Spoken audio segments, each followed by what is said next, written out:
Chennai to Nagapattinam రైలు వెళ్తోంది. బోగీలు దాదాపుగా ఖాళీగా ఉన్నాయి. ఉదయం 8 గంటలకు రైలులోని ఒక బోగీలో ఒకచోట ఇద్దరు ప్యాసింజర్స్ మాత్రమే ఉన్నారు. వాళ్లే 21 ఏళ్ల రామచంద్రన్, 19 ఏళ్ల శ్వేత మతియలగన్. రామచంద్రన్ చెన్నై అవుట్స్కట్స్లోని ఒక కారు తయారీ కంపెనీలో పనిచేస్తున్నాడు. శ్వేత మద్రాస్ క్రిస్టియన్ కాలేజ్ ఎంసీసీలో బీఎస్సీ ల్యాబ్ టెక్నాలజీ చదువుతోంది. ఎదురెదురుగా కూర్చున్న వారిద్దరి చూపులు కలిశాయి. ఆ తర్వాత ఒక స్టేషన్లో కిందకు దిగాడు రామచంద్రన్. అక్కడ ఒక వాటర్ బాటిల్, చిప్స్ తీసుకున్నాడు. మళ్ళీ ట్రైన్లో కూర్చున్నాడు. ఆమె చూపులు తననే చూస్తున్న రామచంద్రన్ మొదట శ్వేతతో మాట్లాడడానికి భయపడ్డాడు. అయినా సరే ధైర్యం చేసి ఆమెకు నీళ్లు కావాలా అని వాటర్ బాటిల్ ఇచ్చాడు. శ్వేత కూడా రామచంద్రన్ ఎప్పుడు మాట్లాడుతాడా అని ఎదురుచూసింది. ఆ తర్వాత వాటర్ బాటిల్ ఇవ్వగానే థ్యాంక్స్ అంటూ తీసుకుంది. మీ పేరు అని అడిగాడు రామచంద్రన్. అలా వారిద్దరి మధ్య మూడో స్టేషన్ దగ్గర మొదలైన స్నేహం నాగపట్నం దిగేలోపు ప్రేమగా మారింది. కానీ ఐ లవ్ యూ చెప్పాలంటే అతనికి ధైర్యం చాలలేదు. అయినా సరే చివరి స్టేషన్ రాకముందే ధైర్యం చేసి రామచంద్రన్ ఆమె నెంబర్ తీసుకున్నాడు. ఆమె కూడా సంతోషంగా నవ్వుతూ తన ఫోన్ నెంబర్ని ఇచ్చింది. 300 కిలోమీటర్ల దూరంలో పరిచయం, స్నేహం, ప్రేమ మూడు ముగిశాయి. ఫోన్ నెంబర్ ఒక తెలియని వ్యక్తికి ఎందుకు ఇస్తుంది? నేనంటే ఇష్టపడడం కారణంగానో నమ్మడం కారణంగానో ఇచ్చిందని రామచంద్రన్ మనసులో అనుకున్నాడు. మొత్తానికి శ్వేత నాకు పడిపోయిందని ఊహల్లో తేలాడు రామచంద్రన్. కానీ శ్వేతతో ప్రయాణం అతనికి జీవితంలో మధుర గుర్తుగా మిగిలిపోతుందన్నంలో సంతోషం లేదు.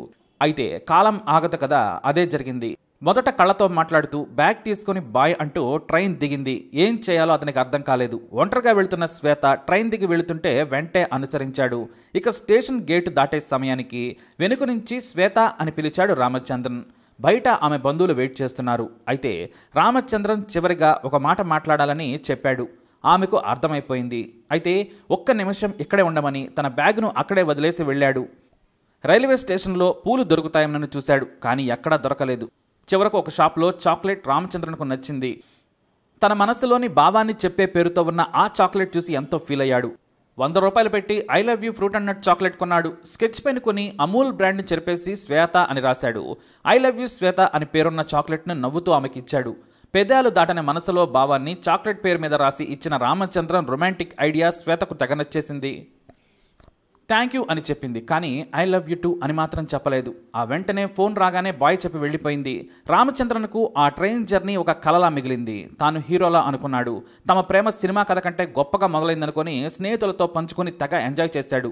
అయితే శ్వేతకు తన నంబర్ ఇచ్చాడు. కానీ ఆమె నుంచి ఏమాత్రం రిప్లై రాలేదు. తాను మళ్ళీ ఫోన్ చేయలేదు.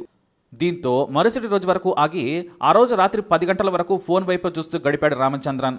తాను వెళ్ళిన పెళ్లి గురించి మరిచిపోయాడు కూడా. తనకు తాను రామచంద్రన్ వేరే లోకంలో మునిగిపోయాడు.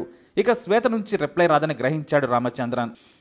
దీంతో తనకు తానుగా ఒక మెసేజ్ పెట్టాడు. నేనిచ్చిన చాక్లెట్ బయట వేడికి కరిగి ఉంటుంది, కానీ నా మనసులో నీ రూపం మాత్రం కరగలేదు. అలాగే ఫ్రెష్గా నీ అందంలా ఉంది, ఇట్లు రామ్ అంటూ మెసేజ్ పెట్టాడు. ఇక ఎక్స్ట్రా కొన్ని సింబల్స్ కూడా పంపించాడు. ఆమె కూడా ఆ లవ్ సింబల్స్కి తోడు మరో ఎక్స్ట్రా సింబల్ను యాడ్ చేసి రిప్లై పంపింది. అలా మొదలైన బ్యూటిఫుల్ స్టోరీ చివరకు ప్రేమలో పడేలా చేసింది. ఇద్దరు వీకెండ్ అయితే చాలు కలిసి తిరిగేవారు. ఎంసీసీ క్యాంపస్లో తన బాయ్ ఫ్రెండ్తో కలిసి కబుర్లు చెప్పుకునేది. కంపెనీకి సెలవులు పెట్టి ఆమె చుట్టూనే తిరిగేవాడు రామచంద్రన్. కానీ కరోనా వారి కలయికకు బ్రేక్ వేసింది. ఇద్దరూ ఫోన్లో టచ్లోనే ఉండేవారు. కానీ ఆ తర్వాత నుంచి రామచంద్రన్ ఫోన్ చేసిన ప్రతిసారి శ్వేత ఫోన్ బిజీ వస్తుండేది. దీంతో ప్రతిరోజు 10 సార్లు చేసినా బిజీ రావడంతో పాటు మళ్ళీ రామచంద్రన్కు తిరిగి కాల్ కూడా చేసేది కాదు శ్వేత. అతను మాట్లాడితేనే పొడిపొడిగా మాట్లాడేది. ఇక కాలేజ్ స్టార్ట్ అయినా సరే టైమింగ్స్ చెప్పకుండా మాస్క్ వేసుకుని రామచంద్రన్కు కనిపించకుండా వెళ్ళిపోయేది.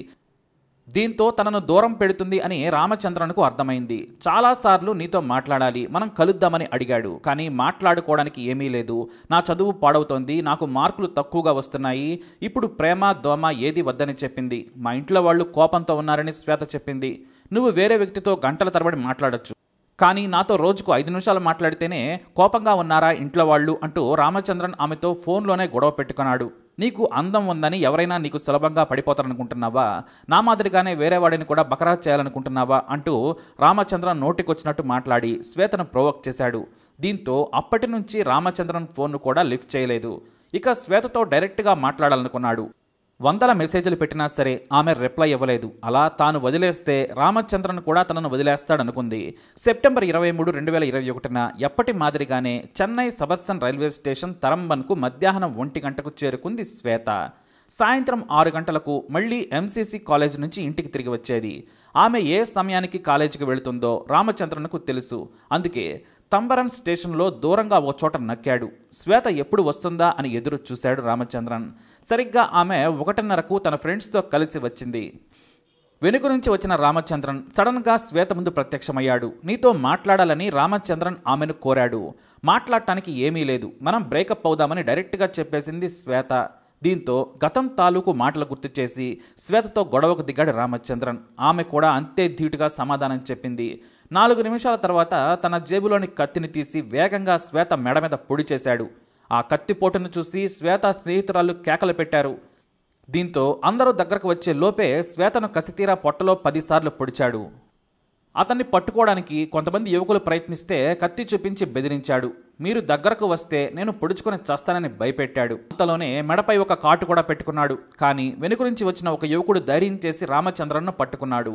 మరో వ్యక్తి వచ్చి అతని మెడకు రక్తం కారకుండా తన కర్చీఫ్తో అడ్డు పెట్టాడు. మరికొంతమంది పోలీసులకు ఫోన్ చేశారు. ఇంకొంతమంది శ్వేత మెడ చుట్టూ రక్తం కారకుండా పట్టుకున్నారు.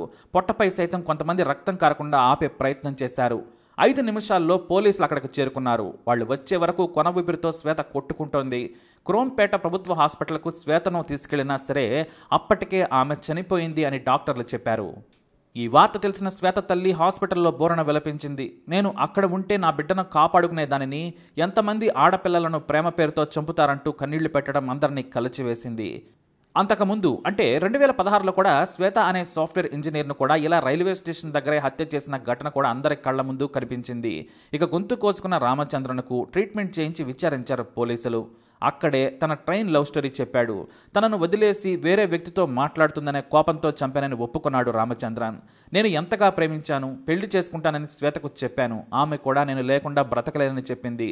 ఆ తర్వాత నాతో మాట్లాడటానికి కూడా ఇష్టపడలేదు. అందుకే కోపంతో వెంబడించి చంపానన్నాడు రామచంద్రన్. ఇప్పుడు నీకు ప్రేమ దొరికిందా అని పోలీసులు రామచంద్రన్ను 4 తన్నారు. హత్య చేస్తే నీకు వచ్చేదేంటి? జైల్లోనే జీవితాంతం ఉంటావు. మీ అమ్మా నాన్నలు ఏమవుతారు? తండ్రి లేకున్నా శ్వేత తల్లి ఎంతో కష్టపడి చదివించుకుంటుంది. ఆమె బాధకు సమాధానం ఎవరు చెబుతారు? చావును కోరుకునేవాడు ప్రేమికుడే కాదు, కొన్నిసార్లు ప్రేమ పుడుతుంది. అదే ప్రేమ మాయం కూడా అయిపోతుంది. అన్నింటినీ స్వీకరించాలి. ఒక రైలులో మొదలైన నీ ప్రేమ జీవితాంతం ఉండాలనుకున్నావు.